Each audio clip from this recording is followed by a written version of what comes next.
sholat, tapi pikiran melayang. Begini jawaban Rasulullah yang menggetarkan hati. Pada suatu majelis Rasulullah, suasana terasa begitu tenang. Para sahabat duduk melingkar menyimak setiap perkataan beliau dengan penuh perhatian. Namun, di antara mereka, ada seorang sahabat yang tampak gelisah. Jemarinya saling menggenggam, matanya menunduk, dan napasnya terasa berat. Setelah beberapa saat ragu, ia akhirnya mengangkat wajah dan berkata dengan suara lirih, "Wahai Rasulullah, aku ingin bertanya, tetapi aku khawatir pertanyaanku ini akan membuatku semakin malu di hadapan Allah." Rasulullah pun tersenyum lembut, menatapnya penuh kasih sayang. "Katakanlah, wahai saudaraku, tidak ada pertanyaan yang membuat seseorang hina jika ia bertanya untuk mencari kebaikan." Sahabat itu menarik napas dalam, matanya mulai berkaca-kaca. "Wahai Rasulullah, aku merasa salatku sering tidak khusyuk. Kadang aku mengingat urusan dunia, kadang pikiranku melayang entah kemana. Aku takut salatku tidak diterima oleh Allah. Apakah dengan salat seperti itu, aku tetap mendapatkan pahala?" Suasana majelis seketika menjadi hening. Para sahabat lainnya ikut menunduk, merasakan kegelisahan yang sama.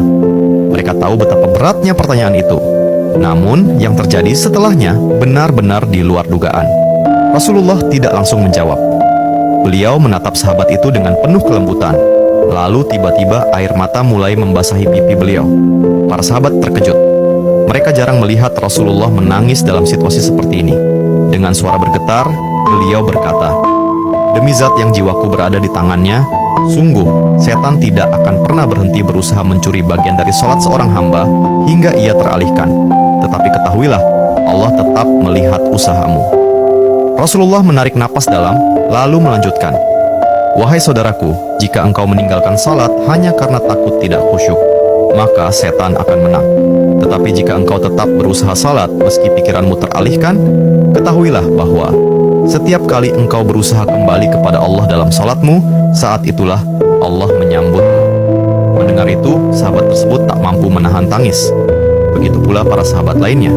Kemudian Rasulullah melanjutkan dengan penuh kelembutan, "Bayangkan seorang ibu yang melihat anaknya berjalan ke arahnya, tetapi anak itu sering jatuh dan tersandung.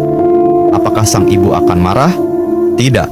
Ia justru akan berlari menghampirinya, mengangkatnya, dan mendekapnya erat.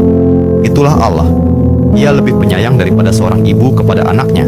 Selama engkau terus kembali, Allah akan selalu menerimamu." Air mata mengalir di pipi sahabat itu. Kata-kata Rasulullah begitu menusuk hatinya. Sejak hari itu, ia tidak lagi putus asa dalam sholatnya. Ia tetap berusaha khusyuk, dan setiap kali pikirannya melayang, ia mengingat nasihat Rasulullah. "Setiap kali engkau berusaha kembali, saat itulah Allah menyambutmu." Jangan pernah berhenti. Berusaha. Jika kisah ini membuka wawasan kita, yuk berbagi. Biar banyak yang tercerahkan. Setiap satu kebaikan dibalas Allah 10 kali kebaikan. Barokallah forever. Amin ya Rabbal Alamin ya Mujibas Sailin.